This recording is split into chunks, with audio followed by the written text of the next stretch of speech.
Now let's talk about how to prepare any study topic for the first time. It is important to note that whenever you prepare any topic, you prepare only once, and therefore you prepare the topic in a very comprehensive manner by using all the reliable resources. And by reliable resources, I mean by using textbooks, by using lecture notes, or by reading some additional books from your library on the same topic.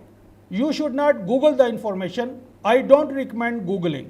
No, this preparation of the topic can be in one session or in multiple sessions, but it needs to be thorough. Now, the first step in preparing any study topic is you collect all the previous exam questions. There are many ways to do that, but the best way is by using a book. The previous exam questions are normally available in the form of books. You select all the exam problems related to that topic.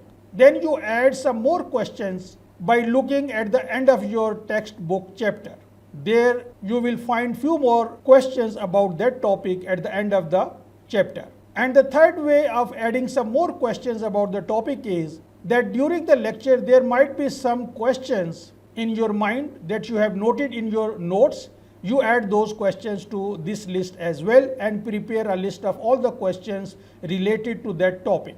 But these should not be too many. Depending on the topic, it could be between 5 to 15 questions, or I should say 5 to 15 key questions. Now you start preparing the topic from the textbook, from lecture notes. Pay close attention to all those headings, subheadings, section titles, keywords as I described in the lecture notes section. And you keep an eye on those questions and their answers. Try to find the concepts, link the ideas by using all these reliable resources as I explained.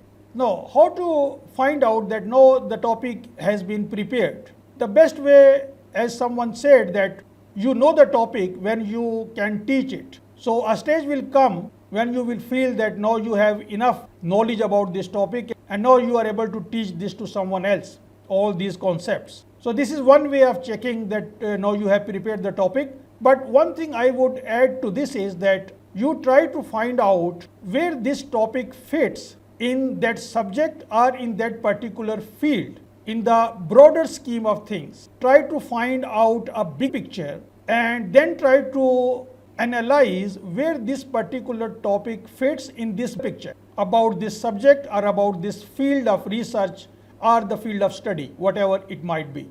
Once you get this big picture and once you are able to teach this topic to someone else, now you have prepared this topic. And now you start creating cards only when you have prepared the topic. You have a good understanding of the topic. And the way I would recommend is that you divide one A4 page in 4 pieces and use one piece as one card. The question on one side, only one question per card, and the answer to that question on the other side, but by using minimum words, highly compact information about that question. So in this way, from one page you create 4 cards. And don't create too many cards. Only 5 to 15 key questions you should have about any particular topic, not more than that. Now once you have prepared all these flashcards, now you look at those once again and try to grade them as easy, medium and hard. A question which is very easy, you put easy at the corner, then medium and hard. And these cards will be used for revision by using a study technique which is called retrieval practice, also known as active recall, which is discussed in the next video.